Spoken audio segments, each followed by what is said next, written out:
નમસ્કાર. ચાલો આજે આપણે જઈએ સીધા જૂનાગઢ, કારણ કે ત્યાં એક એવો વારસો છે જે પૂરા 2300 વર્ષથી સમયને પડકાર આપી રહ્યો છે. આ છે સમ્રાટ અશોકનો પ્રખ્યાત શિલાલેખ, અને એ આપણને ઇતિહાસની એક એવી અનોખી ગાથા કહેવાનો છે જે આજે પણ જાણે જીવંત હોય એવું લાગે. ભવ્ય ગિરનારની તળેટીમાં ત્યાં એક વિશાળ પથ્થર પડ્યો છે. પણ આ કોઈ સાધારણ પથ્થર નથી. જરા નજીકથી જુઓ, આ તો ઇતિહાસનું એક જીવંત પાનું છે. એની ખરબચડી સપાટી પર કંઈક કોતરેલું છે, શબ્દો જે સદીઓથી જાણે આપણી જ રાહ જોઈ રહ્યા છે. તો પછી સવાલ એ થાય કે આખરે આ 2300 વર્ષ જૂનો પથ્થર કહેવા શું માંગે છે? એના શબ્દોમાં એવું તો કયું રહસ્ય છુપાયેલું છે? ચાલો આજે આપણે સાથે મળીને એને સમજવાની કોશિશ કરીએ. આખી વાતની શરૂઆત થાય છે ઈસવીસન પૂર્વે 3જી સદીમાં. એ સમયે મૌર્ય સામ્રાજ્યના મહાન સમ્રાટ અશોકે એક ગજબનો નિર્ણય લીધો. એમણે નક્કી કર્યું કે પોતાના શાસનના સિદ્ધાંતોને પથ્થરો પર કોતરાવીને અમર બનાવી દેવા. અને જૂનાગઢનો આ શિલાલેખ બસ એ જ ભવ્ય વિચારનો એક હિસ્સો છે. અને આ સંદેશા છે પણ કેવા? વિચારો તો ખરા. ધર્મ એટલે કે સાચું આચરણ, કરુણા, શાંતિ અને સહિષ્ણુતા, આ બધી વાતો આજે પણ એટલી જ જરૂરી છે, નહીં? અને એટલું જ નહીં, એમણે પ્રાણીઓ પર થતી હિંસા રોકવાનો પણ કડક આદેશ આપ્યો હતો. એ જમાનામાં આ કોઈ ખાલી રાજકીય હુકમ નહોતા. ના, આ તો એક આખી નૈતિક ક્રાંતિનો પાયો હતો. અને આ સંદેશાઓ સામાન્ય લોકો સુધી પહોંચે એ માટે પ્રાકૃત ભાષાનો ઉપયોગ થયો, જે ત્યારે લોકો બોલતા હતા.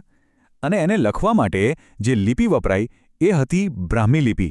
ખબર છે, આ એ જ લિપિ છે જેમાંથી આપણી ગુજરાતી સહિત ભારતની મોટા ભાગની લિપિઓ જન્મી છે.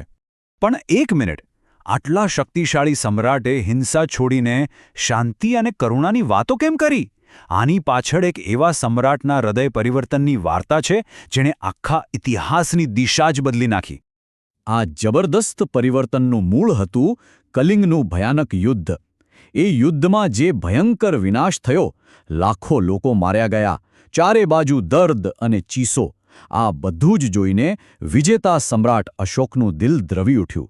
અને બસ એ જ ક્ષણે એમણે હિંસાનો રસ્તો કાયમ માટે છોડી દીધો.